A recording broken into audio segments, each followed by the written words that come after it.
Assalamualaikum warahmatullahi wabarakatuh. Innal hamdalillah nahmaduhu wa nasta'inuhu wa nastaghfiruh wa na'udzu billahi min shururi anfusina wa min sayyiati a'malina. May yahdihillahu fala mudilla lahu wa may yudlil fala hadiya lahu. Asyhadu an la ilaha illallah wahdahu la syarika lahu wa asyhadu anna Muhammadan 'abduhu wa rasuluhu la nabiyya ba'da. Allahumma shalli ala Muhammad wa ala alihi wa ashabihi wa man tabi'ahu wa mawala. Amma ba'du. Qala Allah ta'ala fil Qur'anil Karim, a'udzu billahi minasy syaithanir rajim. Ya ayyuhalladzina amanu taqullaha wa qulu qawlan sadida يصلح لكم أعمالكم ويغفر لكم ذنوبكم ومن يطع الله ورسوله فقد فاز فوزا عظيما. وقال رسول الله صلى الله عليه وسلم من سلك طريقا يلتمس فيه علما سهل الله له به طريقا إلى الجنة أو كما قال صلى الله عليه وسلم من خرج إلى طلب العلم فهو في سبيل الله حتى يرجع. Para ikhwan dan akhwat, mari majlis ta'lim malam ini kita buka bersama dengan bacaan doa menuntut ilmu. Bismillahirrahmanirrahim. Rabbi zidni ilma, Allahumma anfa'ni bima 'allamtani wa 'allimni ma yanfa'uni warzuqni ilman yanfa'uni. Pada malam hari ini, setelah beberapa lama kita istirahat tidak melaksanakan ta'lim atau kajian kitab Bulughul Maram ini, maka alhamdulillah malam ini kita dapat mulai kembali. Kita melanjutkan pada bab salat Jumat. Insyaallah malam ini masuki hadis nomor 482.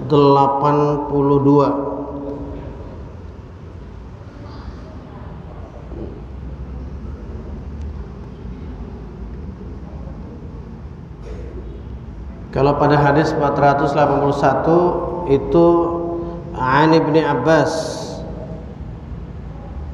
Ini yang di sudahnya 482. Bismillahirrahmanirrahim. Walahu 'anin Nu'man ibn Bashir qala,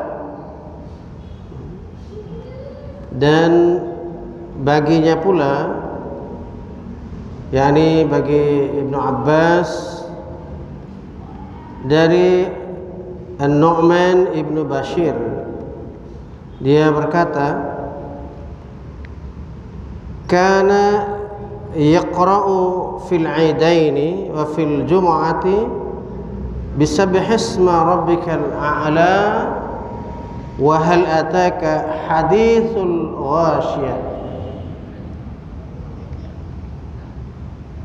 Adalah ia, Rasulullah SAW maksudnya, membaca di dua hari raya dan membaca di salat Jumat, yakni surah Sabbihisma Rabbikal A'la, yakni surah Al-A'la, dan hal ataka hadithul ghashiyah, yaitu surah Al-Ghashiyah. Berikut hadis 483. Bismillahirrahmanirrahim. An Zaid bin Arqam qala, dari Zaid bin Arqam ia berkata, Shalla Nabi sallallahu alaihi wasallam al-Eid thumma rakhasa fil Jum'ah thumma qala man syaa'a ay yusalli falyusalli. Rawahul khamsa illa Tirmidzi wa sahahahu Ibnu Khuzaimah.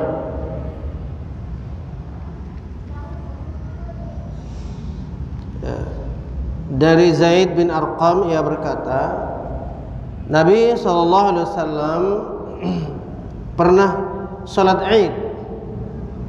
Kemudian beliau memberi kelonggaran pada Jumu'ah.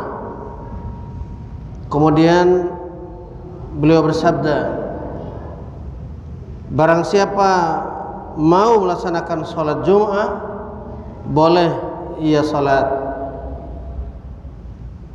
Diriwayatkan dia oleh 5 ahli hadis kecuali Imam At-Tirmidzi, dan disahihkan dia oleh Ibnu Khuzaimah.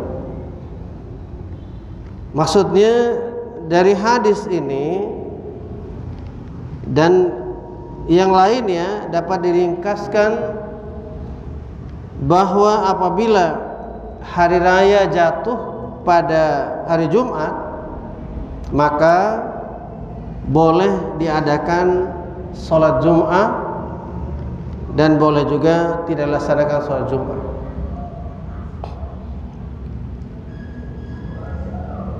Atau dengan kata lain, 2 hari raya jatuh pada hari Jumat.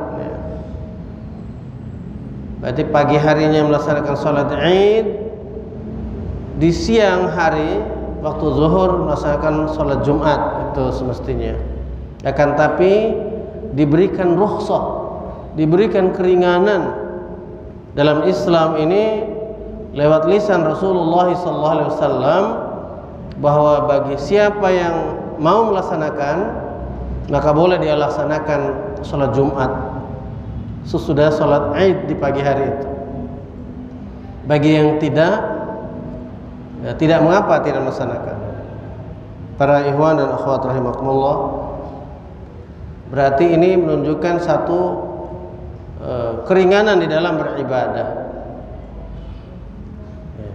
Terutama di waktu itu para ikhwan dan akhwat, kondisi kehidupan pada masa itu, yakni para sahabat Rasulullah SAW, ada yang mereka itu tinggal di dataran rendah, yakni di kota Madinah, Yathrib. Ada juga yang harus pulang kampung mereka atau pulang ke pemukiman mereka itu jaraknya beberapa kilometer dari situ, di daerah pegunungan. Sehingga bisa jadi karena kesulitan pada saat itu, maka menjadikan kondisinya mendapatkan rukhsah. Namun tidak bermakna bahwasanya apabila sudah diringankan, lantas itu bagi kita sekarang ini menjadi sesuatu yang sama berat ataupun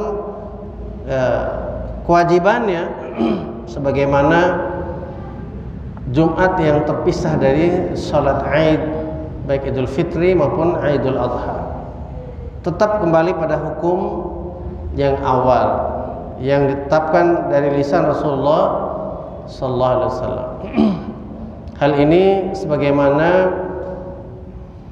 pada salat bagi orang-orang yang safar, mereka diberikan rukhsah dalam dinul Islam ini dengan mengqasar salat.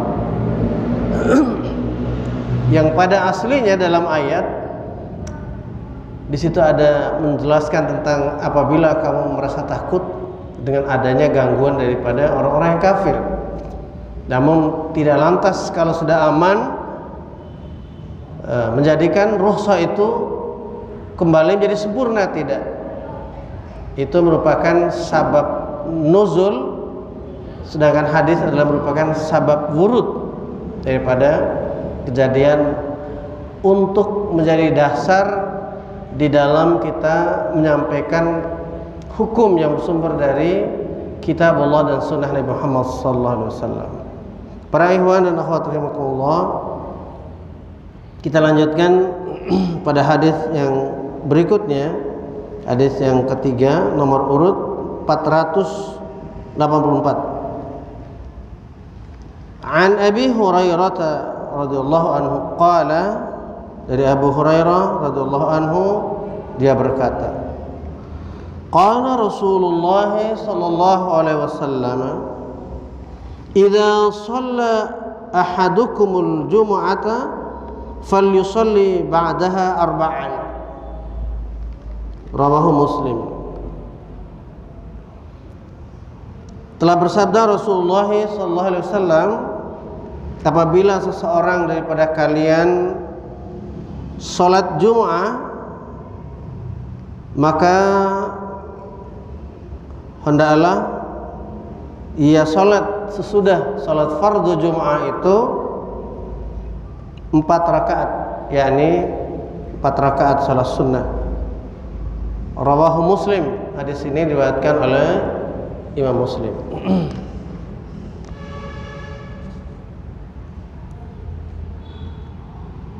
Hadis berikutnya, Anis Sa'ib ibni Yazid, dari Sa'ib bin Yazid, anna Muawiyah qala lah, bahwasanya Muawiyah telah berkata kepadanya, yakni kepada Sa'ib bin Yazid, idza shallaital jumu'ata fala tusalliha bi salatin hatta tatakallama aw takhruja. Apabila engkau telah sholat Jumat, janganlah hubungkan dia dengan satu sholat hingga engkau berkata-kata atau keluar, yakni keluar dari tempat sholat itu, dari masjid itu. Karena apa? Fa inna Rasulullah sallallahu alaihi wasallam amarna bidzalik, karena sesungguhnya Rasulullah sallallahu alaihi wasallam telah memerintahkan kepada kami bidzalika, akan hal itu atau hal yang demikian itu. Ya. Dalam keterangan, alla nasila salatan bi salatin hatta natakallama aw nakhruja. Rawahu Muslim. Yang mana perintahnya, ya, agar kami tidak sholat satu sholat pun sesudah sholat Jum'ah itu sampai kami berbicara-bicara atau bercakap-cakap atau berbicara atau keluar dari masjid. Rawahu Muslim. Hadis riwayat Muslim. Kemudian hadis berikut, hadis 486. An Abi Hurairah qala, dari Abi Hurairah radhiyallahu anhu qala, dia Abu Hurairah berkata, qala Rasulullah sallallahu alaihi wasallam, telah bersabda Rasulullah sallallahu alaihi wasallam,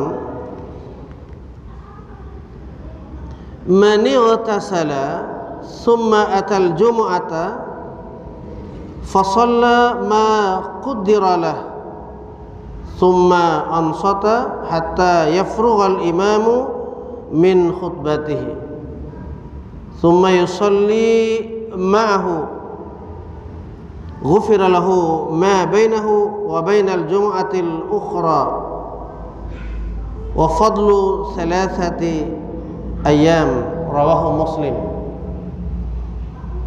Telah bersabda Rasulullah sallallahu alaihi wasallam, barang siapa mandi, yakni mandi pada hari Jumat, ya sunnah muakkadah hukumnya,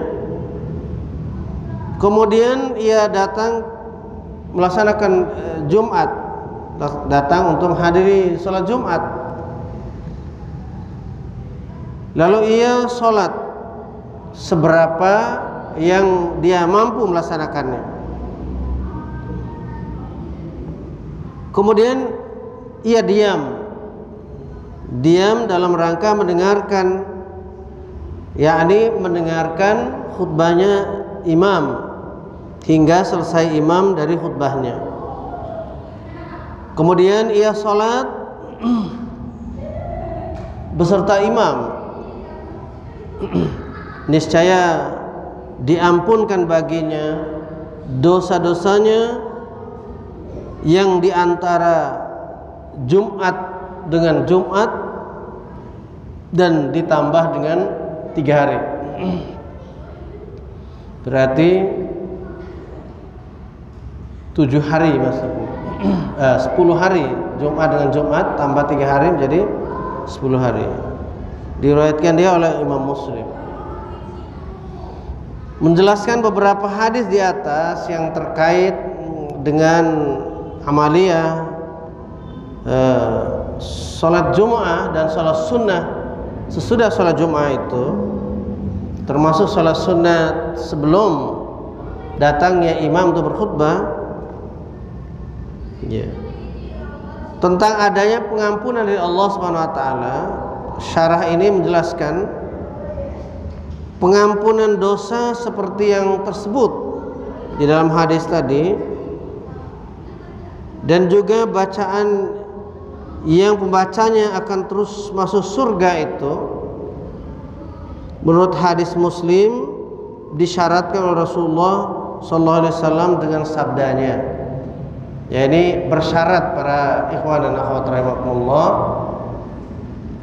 apabila dijauhi dosa-dosa besar, yakni orang-orang yang akan diampuni begitu mudah dan diberi ganjaran begitu murah, yaitu siapa-siapa yang telah jauh daripada mengerjakan dosa besar. Adapun dosa-dosa besar seperti mencuri, menipu, memfitnah, mengumpat, memakan harta haram, makan yang haram, mabok-mabokan atau meminum khamar, berzina, judi dan lain-lainnya, dalam keterangan ini tidak diampunkan melainkan dengan taubat yang sesungguhnya, atau dengan istilah taubatan nasuha, yakni merasa menyesal dari perbuatan dosa-dosa besar tadi yang telah dikerjakannya, serta berjanji untuk tidak lagi menjalankan dosa-dosa besar tersebut, para ikhwan dan akhwat rahimakumullah. Dan lebih dari itu, pada keterangan yang lain bahwasanya ada dosa besar yang perlu adanya kisos di dalamnya. Apabila terjadi kisos ini, maka tentu tidak ada lagi yang namanya orang bisa mengerjakan perbuatan apapun sesudahnya, terutama terkait dengan pembunuhan, ya kan? Apabila orang melakukan membunuh dengan sengaja seseorang, maka hukumannya adalah an-nafsu bin nafsi, jiwa dibalas dengan jiwa.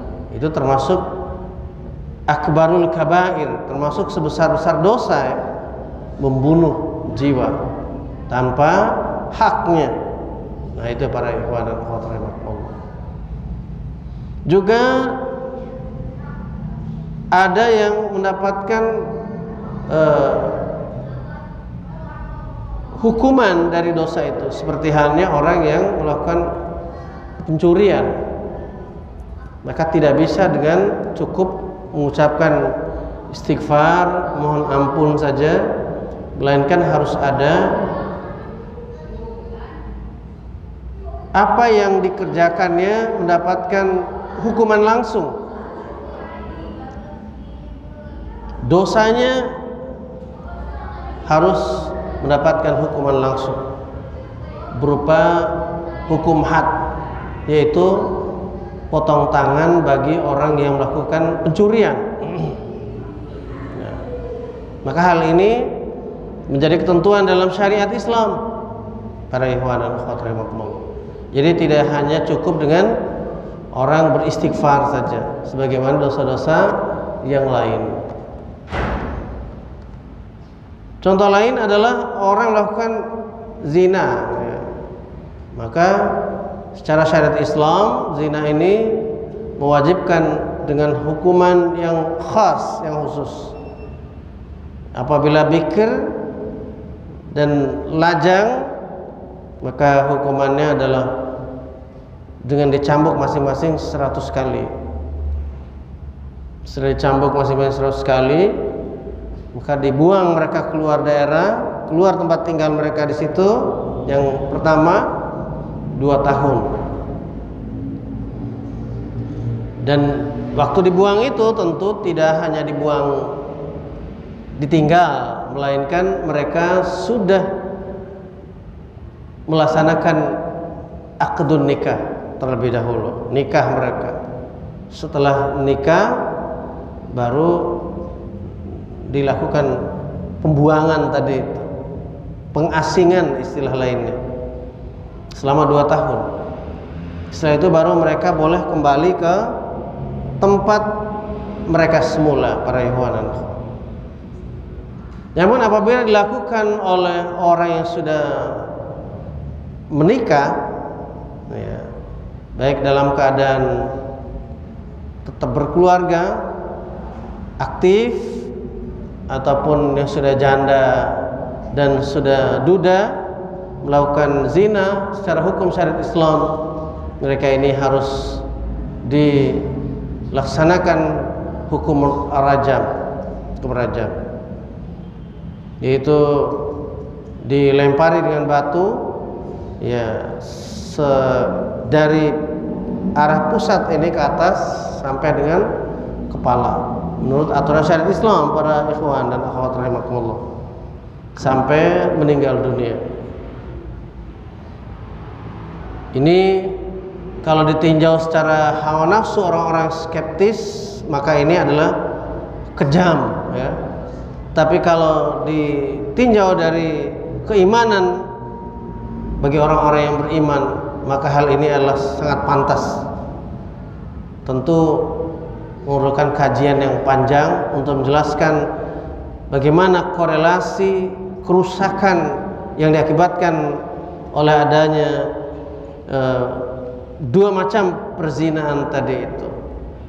Satu, perzinaan yang dilakukan oleh orang-orang yang masih lajang, masih bujang, dan yang kedua, orang yang berzina dilakukan oleh orang-orang yang sudah berkeluarga, baik itu sedang menjalani kehidupan bersuami istri atau sudah janda dan sudah duda. Apabila berzina, maka itulah konsekuensi hukum yang harus diterima oleh mereka. Nauzubillah min dzalik. Para ikhwan, mari kita lanjutkan hadis berikutnya, yakni hadis nomor 487.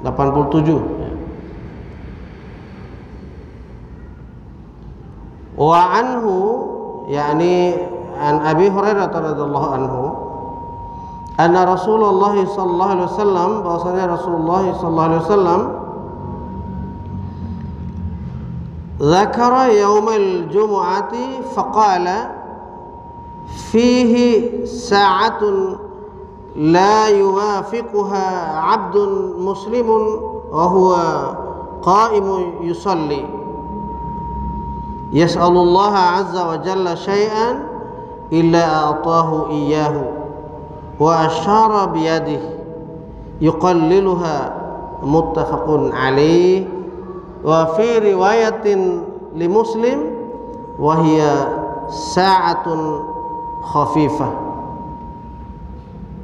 bahwa Rasulullah sallallahu alaihi wasallam pernah bersabda atau pernah menyebut tentang hari Jumat. Lalu beliau bersabda padanya, yaitu pada hari Jumat itu, terkait dengan hari Jumat itu. Ada satu saat, kata beliau, yang apabila seseorang muslim berdiri pada saat itu, sholat padanya sambil minta kepada Allah Azza wa Jalla sesuatu, maka tak dapat tidak ia akan berikan dia itu, Allah Subhanahu wa taala akan berikan dia, yakni kepadanya, sambil ia, yakni Rasulullah sallallahu alaihi wasallam berisyarat dengan tangannya menyatakan sedikitnya saat itu. Jadi misalnya kalau diukur, misalnya saat itu panjang seperti ini, isyarat beliau, insyaallah ya kira-kira seginilah saatnya, sedikit, saat yang sedikit, masa waktu yang sedikit itu di sepanjang waktu pelaksanaan Jumat. Ya, kapan kita melaksanakan sholat Jumat? Ya, ini ba'da zawal. Kalau sekarang jam 11.58 ya Pak ya? Ya, tadi 58. Sudah mulai puncak untuk melaksanakan sholat Jumat. Nah, sampai dengan selesainya imam dan makmum untuk melaksanakan sholat fardu setelah khutbah, tentunya para ikhwan dan akhwat. Maka di sini ada keterangan waktu yang sangat makbul untuk doa, maksudnya seseorang padanya itu amat sedikit dalam jarak itu, antara jam 12 sampai jam 12.30 ya. Yang pelaksanaan sholat Jumat ini disuruh singkat ya para ikhwan. Sebaik-baik khutbah itu adalah yang singkat. Sebaik-baik Jumat itu khutbahnya singkat, sholatnya yang lama. Jadi lebih lama melaksanakan sholat daripada melaksanakan khutbah. Dan namun selama-lama waktunya adalah ya bagi keumuman kita ya dari jam 12 setengah 1 sudah terasa sudah lama itu 30 menit. Ya. Ini memang satu karena memang harus ringkas dalam sana ibadah ini, ya, tidak boleh buru-buru dan juga tidak boleh ngulur-ngulur waktu. Jadi semuanya harus serba diukur waktunya supaya memberikan ya kesempatan lagi setelahnya bagi orang-orang yang masih meneruskan usahanya, meneruskan perdagangannya, meneruskan aktivitasnya. Fa idza qudiyatis sholatu fantashiru fil ardi ila akhiril ayat. Jadi apabila sudah selesai salat, maka bersegera untuk kembali menyebar di muka bumi untuk meneruskan aktivitasnya di dalam mencari ma'isyah dalam kehidupan ini. Ikhwatul iman azanillahu wa yakum. Dari itu hendaklah kita terus beribadah dan berdoa supaya kena atau kebetulan doa kita itu terkena di saat itu. Ya. Jadi terutama dalam salah satu riwayat nanti insyaallah akan sampai hadisnya, yaitu pada saat imam duduk di antara khutbah, dua khutbahnya, itu juga waktu yang makbulah di dalam berdoa kepada Allah Subhanahu wa taala, baik bagi imam maupun bagi makmum. Insyaallah. Maka hadis 488 berikutnya, an Abi Burdah an abihi qala, dari Abi Burdah dari bapaknya ia berkata, Sami'tu Rasulullah sallallahu alaihi wasallam yaqul, aku mendengar Rasulullah sallallahu alaihi wasallam bersabda, hiya ma baina ayajlisal imamu ila an tuqda as-salah. Rawahu Muslim. Wa rajjaha ad-Daraqutni annahu min qawli Abi Burdah. Nah, ia itu maksudnya waktu yang makbul itu, kata beliau sallallahu alaihi wasallam, antara duduknya imam, yakni duduk di mimbar untuk berkhutbah. Ini hadisnya, dari mulai duduk imam, apabila imam sudah duduk maka mulai khutbah, kan begitu para ikhwan akhwat. Maka duduknya imam lalu azan. Selanjutnya setelah azan ya kita mendengarkan khatib berkhutbah hingga selesai sholat. Jadi bisa dikatakan keseluruhan waktu dari mulai imam duduk di atas mimbar hingga selesai sholat itu adalah waktu mustajabah dalam hadis ini. Diriwayatkan dia oleh Imam Muslim, tapi Ad-Daraqutni mentakhrij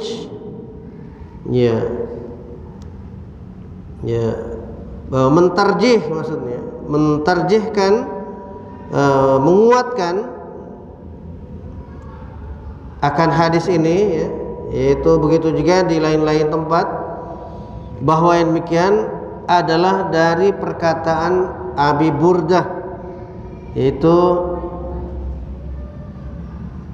apa yang diriwayatkan di sini di dalam hadis nomor 488 ini, itu yang diriwayatkan Imam Muslim,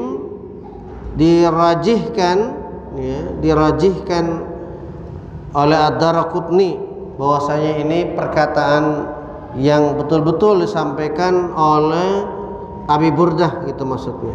Ya. Rajih itu kata lain juga tarjih, ya. Tarjih itu artinya mengatakan ini kuat hadis ini. Begitu kata Imam Ad-Daraqutni. Maaf, saya minum dulu ya, sebentar.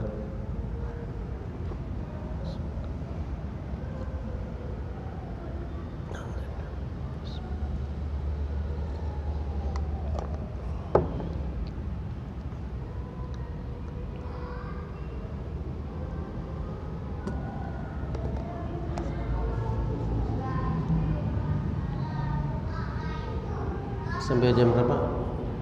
Isya 2 menit lagi. Ya. Untuk sampai ke waktu Isya kita cukupkan dulu sampai hadis 488 ya para ikhwan ya. Barangkali ada hal yang ditanyakan oleh para ikhwan, tafadhal masyaallah. Silakan kalau ada yang ditanyakan. Waktu tinggal 2 menit.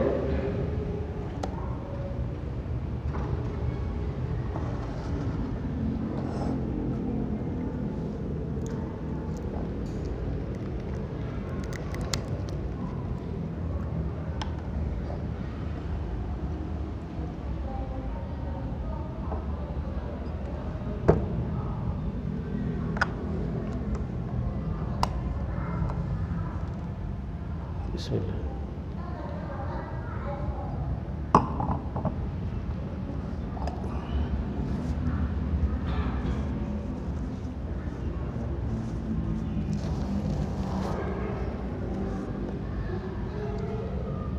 Fadhal, silakan Pak.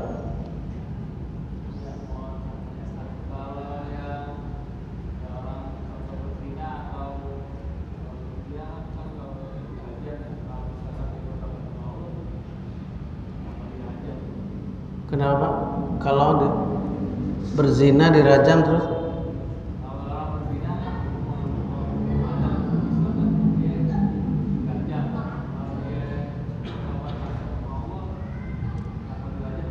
Ya, baik.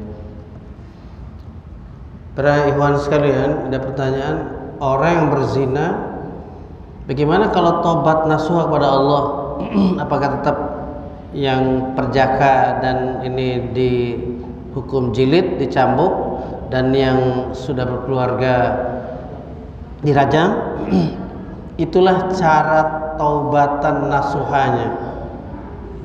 Jadi cara pertobatan orang melakukan dosa ini. Jadi termasuk ini sebesar-besar dosa.